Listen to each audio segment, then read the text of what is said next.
like I grew up poor. And my mum did her best. I'm not saying mum gave me a shit upbringing, it was good upbringing, but it was in a shit area, a lot of violence. I just wanted better for myself and for my kids. And like I said to you earlier, everything I've done, like I left school, before I even left school, I was working in a chip shop, just as a potato boy. I was there for about 5 or 6 years, something like that. And then I got my HGV licence for my class 2s, which was the smaller ones. I did that, did class 2 work for a couple of years, then saved up, did my class 1, and then I stayed on class 2s because I was buying my first house. Right. So I stayed on class 2s until it went through, because I brought it on a resi. Yeah. The day it went through, I handed my notice in and then went self-employed. Kind of just worked like a dog for 2 years. The money that I put into buying the house was all the money I had. Yeah. I didn't have no money to do refurb. So worked like a dog for 2 years, saved up 3 grand, did the electrics, saved up 3 grand, did the kitchen, and just did it like that. Yeah. But I made close to 50 grand profit from that first house. Nice. It was a risk for me because I had my rent to pay, council tax, and all the other things, and then I had car finance as well. Yeah, it was scary leaving a job, but it worked out.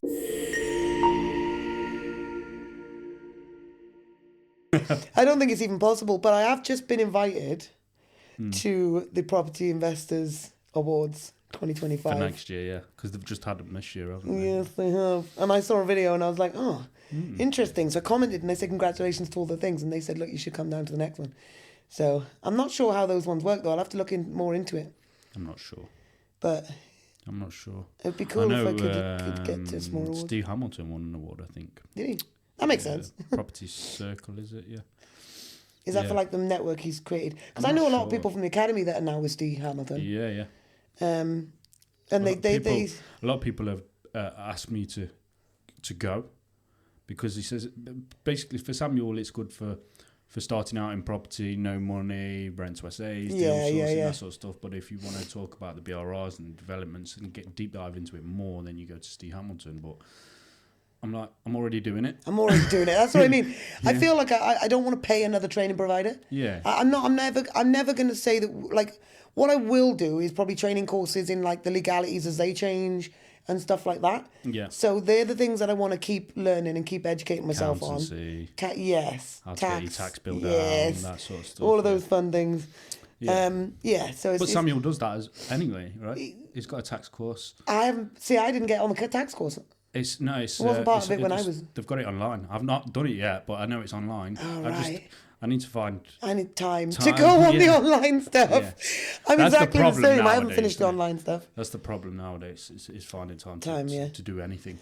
Well, so I've noticed as well. So you just mentioned you're going to the gym. I'm losing weight at the minute, and like I noticed a lot of people. Some people are already fit, right? They just are. But a lot of people who are slightly bigger and that are now succeeding in property and now starting to work on their health. Yeah. Like, it's like, well, I need to live longer because I'm making money now. Yeah, but it's that thing that you said, like, you are who you hang around. Yes. That's true, yeah. So you see Samuel and all the trainers are all getting shredded now. Yeah, they are, looking really good. So I'm actually being trained by Steve, Samuel's guy. Yes. So... I will go to Spain and do his thing. Yeah, I think eventually. I just don't know when. Yeah, it's just a cash flow thing as well. Like, as soon as my projects start paying off, I'll go and join Steve. Yeah. I looks amazing. So he asked me, and I was like, as soon as my house sells. Steve. It is Steve. Stephen, is it? Steve, yeah. Steve. Is it? That doesn't sound right. Steve. It is Steve. Steve. Alan. Dave. No. What's his surname? Steve? Walker. Is Steve right? You're not just Stewart or something? Steve Walker. If it is, I've been saying it wrong for the past 7 weeks. When I finish this editing, then I'm going to put up his link, because he's really good. He's a personal trainer, isn't he? He worked with Samuel. Yeah. And got him to where he is, and I think. So. I think so far, I think I've lost about 1.5 stone, something like that. So. Yeah, I'm at 2.5 at the minute, but I am on Mounjaro. What's that? It's a fat jab. Okay. It basically tells your brain not to eat, and it's worked. Like, as in, like, one thing, gluttony is the reason I'm fat, right? Right. Like, so, like, well, honestly, it just, every time, even if I'm eating a meal, I would always finish what was on my plate. I was taught that the starving kids in Africa finish wasted food. Yeah. And I had 2 older brothers, so I was getting portions not fit for a 5-year-old girl when I had a 10-year-old brother. Do you know what I mean? I was getting bigger portions. So, so I was just taught to finish what's on your plate. But now the jab, basically, I'll eat my food and I'll be like, I'll get halfway through and I'm like, I'm done. Yeah, Like, I can't eat anymore. I had that last night. Like, I'm not on any jabs or anything, but I'm still on 2,000 calories a day, just getting like high protein in. Yeah. Oh, yeah. But so that all I eat is steak. Exercise and stuff like that. So, but last night we had pizza. Yeah. After meeting you. Yeah. And I literally only ate half of it. I couldn't stomach anymore, and I was like, it's weird, isn't it? Yeah, like when you go from eating loads to like, just not. But that's a cheat meal for me. But you're allowed cheat meals every now and again. Yeah, absolutely. Yeah. As long as 5-6 days a week you're eating clean and stuff like that. Have a cheat So meal. I literally just eat like steak, and what I'll do is when I'm frying it off, I'll chuck in a couple of cherry tomatoes or some mushrooms or asparagus or something, just so I've got something with it. But I'm basically on the carnivore, but not fully, if that makes sense. Just a couple of bits of veg or whatever it is. So that and I feel great. I'm not gonna lie, and I am going to the gym a bit, but it's time. So I'm a single mum. So whereas, like she stayed at my mother's house the one night because I went to a networking event. The next morning I got up at 5:30. I went to the gym at 6 a.m. and was back to my mother's by 7. Yeah. That worked, but unless my daughter stays at my mother's house, I can't even go dirt early in the morning. Just doing it as a non-negotiable. Yeah. Like it has to happen. Like something in your business that you don't want to do. Like, well, you can see I've got resistance bands over there in the office. I'll do crunches and resistance bands in here. The accounting once a month and invoicing and all the boring stuff. It's non-negotiable. It has to be done. Yeah. So that's how I've been treating the gym. Sometimes I've been finishing work 4 o'clock or whatever, and I really can't be asked to go to the gym. I just want to go because I know I've still got work to do as well on the businesses when I get home. But it's a non-negotiable. I'm there for an hour and a half, 2 hours max. Yeah. And then I'm doing shorter sessions. So like my gym's only down the road as well, and I'll go in there and I'll bang out some cardio just to get my heart rate up, and then I'll just get on the weights. Because realistically speaking, I'm losing weight anyway now quickly because of it's because I'm not eating, but it's because of that jab. So my main, because it's coming off so quick, I don't want to be gooey and wobbly. Like I need to tone that up as I'm going, or I'm going to be screwed. Yeah. Like I'm just going to have saggy skin everywhere. I said that to Steve as well when I first trained. You know, like you watch Click, the film Click, the Adam Sandler one. Oh my God. You know when he gets when he has that operation and he's got that little tongue. I sent that to Steve, and I was like, I don't want this to happen. So the training plan that you set, it needs to make sure this doesn't happen. This doesn't happen, yeah. And then I got the video and tagged him in it on Instagram. Yeah. And he was loving it. But, so I went to the Jordan Belfort dinner. Yeah. I told you about it last night, but I met a lady in there who I've seen since in the academy actually. So she must be something to do with the academy. She'd lost loads of weight. She showed me a picture, and I was like, "Oh God damn! Like you've done really, really well." And I said, "Look, did you have the saggy skin?" And she said, "Yes." She said, "But because she's going to the gym, it's gone, and she's completely tight now, and everything's good. So yeah, I just need to keep going to the gym, and I might take your lead on that on the non-negotiable, because if I factor it in, but it's going to cut into my working day when she's at school. Yeah, that's my only problem."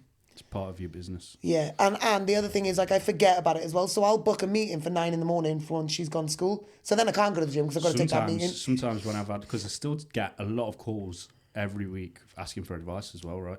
Yeah. And I do it because I like to give back. Yeah. But sometimes I'm on the Stairmaster. Doing it. Having a phone call. Yeah. To who I need to speak to, my broker or someone giving advice or whatever. So I'm doing it whilst I'm at the gym. Oh, that's good. To get time. But my gym's loud though, man. Like they've got boom. I'm in pure gym, but I've got the AirPods, and you can do like noise isolation, can't you? So they. I have no idea, but I'm not sticking those things in my ear. Yeah. I don't put any. Like I know that sounds ridiculous, but we're already surrounded by like sound waves and whatever the rays are. So I hate the idea of putting something in my freaking brain, basically. You know how close your brain is at, and it's got all the... I don't even know what it's called, microwave things. You know what I'm on about, don't you? Like the 5G and all that crap, like those waves. I don't want them too close to my body because I'm on the phone all the time anyway. Yeah. So I try to put that away from my bed as well at night. I don't keep it close to me. To me, it's helpful, though, to do things on the go. It's same as when I'm lorry driving. They're built for convenience, though, that's why people use them. If I need to make but calls. That's why, like, we're better off sick, right? To the government. So I'm big on this shit. Like it's better off if we're sick because they'll make money out of us. So all these different things they give us to make life convenient, that's why we just like, oh, it's helpful, and we just do it out of blindness. Yeah. So I'm really conscious about stuff It's the like same that. with the foods now. Like since I've been dieting, it's hard to find good whole foods. You go to the supermarket, the whole foods are fucking expensive. I just buy organic, everything organic. Yeah, but they're expensive, right? They are. Yeah, it's but we make money cheaper now, to right? be a fat cunt than It is cheaper to be skinny.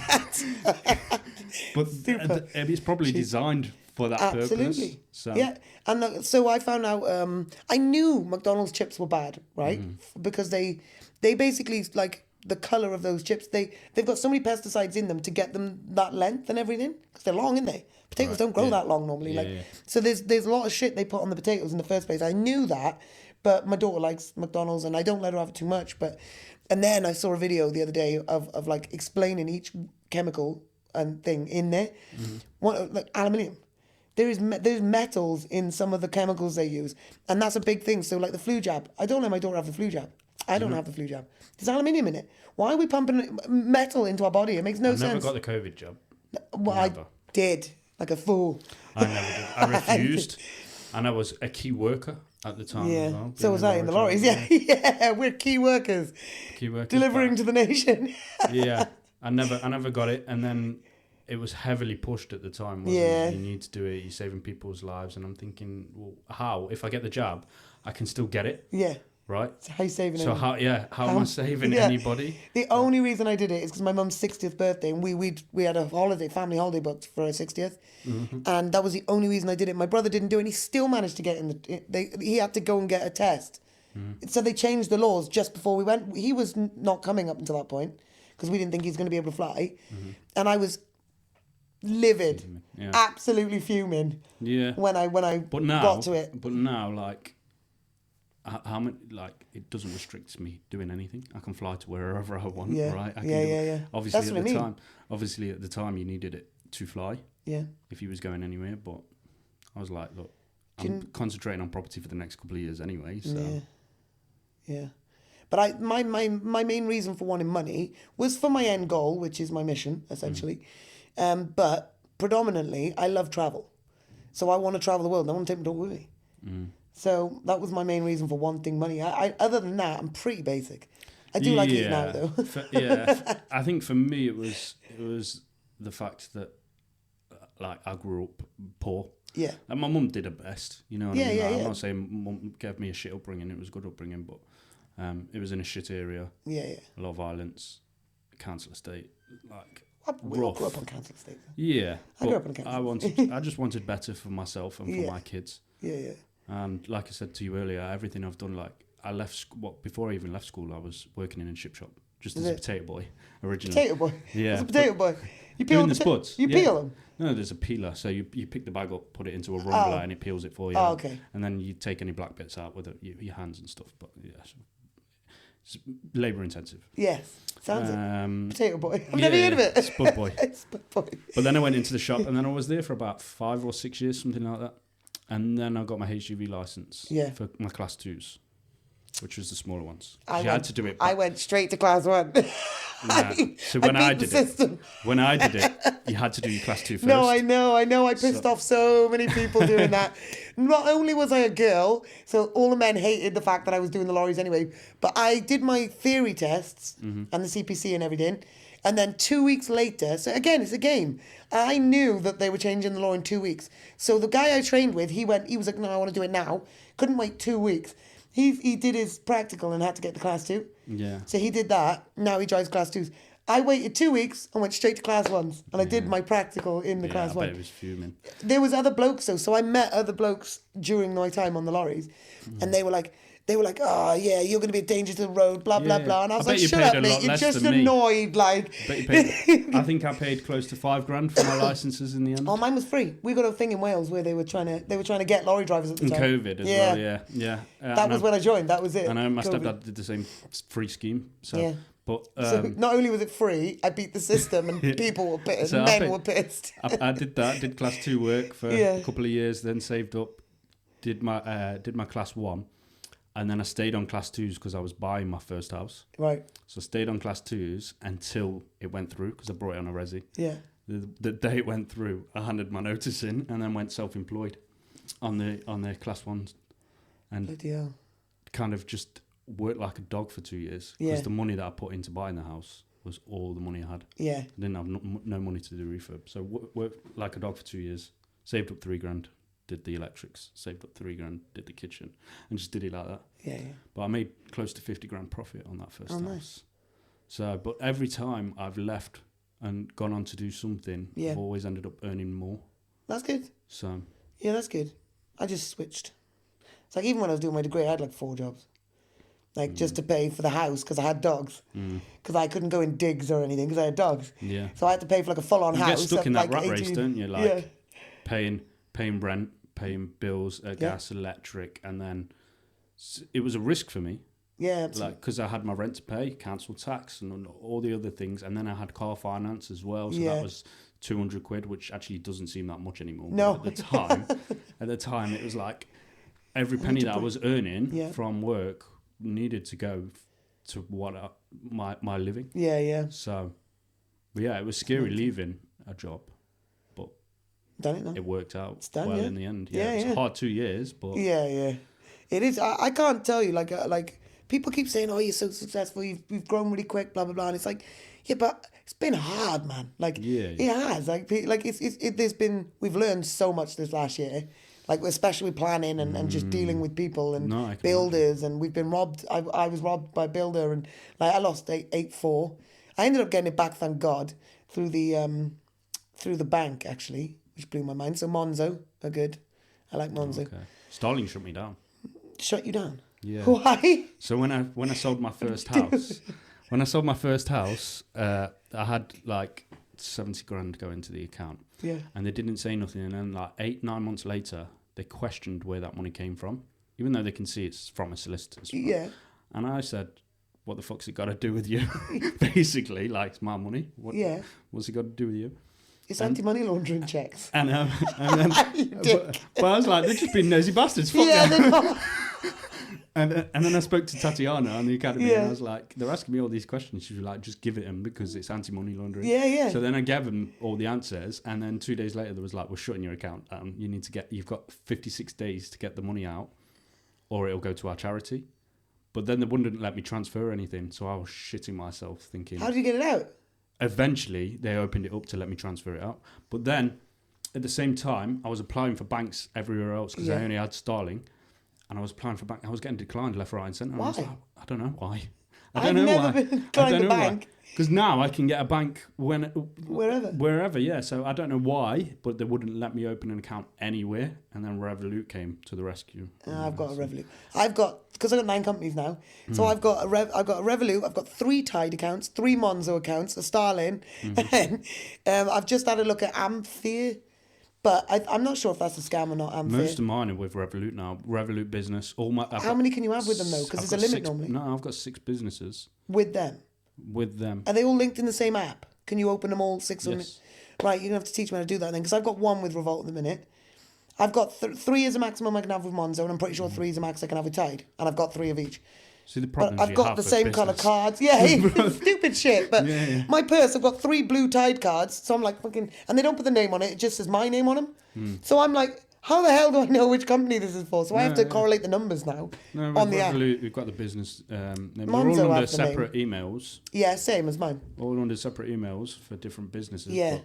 But, they're all. That's the main thing, because when I started opening the Tide ones, they were locking it all to the same email, and I was like, yeah, you need to change this for me. I was like, I need it all separate. And my personal one is with Revolut as well, but then I've got backups now, so just in case. Backups.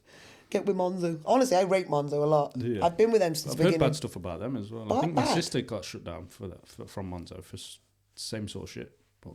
Oh, no. So I get, I have to confirm, every time I get a big payment, because it happens a lot lately, now they don't do it anymore. Because they're like, all right, she's just doing what she's doing. Yeah. But before, like, every time I had a transaction, Halifax was my personal account for years. Halifax questioned it if I have £1,000, because I was so poor before. They were like, where's this £1,000 coming from? Yeah. And I was like, fuck you, mate. It's £1,000. Like I get it if it's 10 grand plus. Yeah. Do you know what I mean? But now we're getting like 100, 250, whatever. And the bank don't even ask anymore. Like. Yeah, see, Revolut have been very good. The only time there was a pain in the arse was when I was setting up the sourcing company. Right. Because it's a bit There's no category for it. Yeah, not really. So it's a bit different, but I answered all the questions and kind of they asked for like a business plan and everything. Oh, really? Yeah, and I just asked ChatGPT to make me. I said, "This is what I do. This is the name of the company. Make me everything that they're asking for," and they did. And I just copied and pasted it and sent it to them, and they went, "Okay." I do not utilize ChatGPT enough. No, I really need to start learning this stuff. Now, especially like with guests as well. Replying to guests sometimes. Do you know if they're being awkward? Yeah. I'll try and use ChatGPT, but then we also use Grammarly. Okay. You heard of Grammarly? Yeah, does that the just similar does sort the- of thing. I didn't know that was AI though. I thought it was just correcting your spelling and your grammar. So it can rewrite it for you as well. So you can put a paragraph in as long as there's no swear words in there. Yeah. So sometimes when I'm really annoyed, I'll say this fucking bitch, blah blah blah, and then I'll say and they'll remake it. remake this, but then it won't remake it if you're swearing. Oh, really? So you have to take the swear words out. So, but yeah, and then you can give it things like improve this or make it sound more professional or whatever. So Grammarly's a good thing. It's good to know. I might have to use that. It's all free. Yeah, I know. I've known about Grammarly since my degree days. Because I used to get it to check my commas and stuff. Until I came into business. Oh, really? So school, like... Not school. No, school I got kicked out of nearly every single lesson. Oh. I just did... Yeah. I did extra PE and maths. That was it. I got kicked out of maths every time without fail. No. Nothing else. Maths and PE was my strong subjects. Oh, and DT, the cooking DT teacher, she was horrible. I was good at woodworking that though, like wiring and things. Yeah. But cooking... You know, she was like, you know, your cooking teacher, there's always going to be some like home bird that's been a stay-at-home mum forever. Yeah. But it just never worked out for me. She was horrible. I used to tell my mum the day before that she needed ingredients the night before. Oh, yeah, always. Yeah. Why are you telling me now? Yeah. That's always the way, though, isn't it? Parents are like, we don't tell them. But yeah, I think we're going to have to get going. Yes. It's been lovely having you though, mate, honestly. It has been good. Yeah, it's been fun, isn't it? Yeah. I enjoy it. I do enjoy it. I like it because you're just having a chat with mates, basically, aren't you? And like just talking about what we do anyway. Yeah. So I do Hopefully love it. people get some golden nuggets. Yeah, somewhere along the line. Yeah. Tell your parents what ingredients you need sooner. It always go, yeah. Yeah. But yeah. Some golden nuggets there. Yeah. But be sure to be sure to like and subscribe for more property podcasts and just entrepreneurship in general, I think, is what we're going with at the moment. Bit of psychology there and a bit of everything. tomfoolery. Yeah. Bit of everything.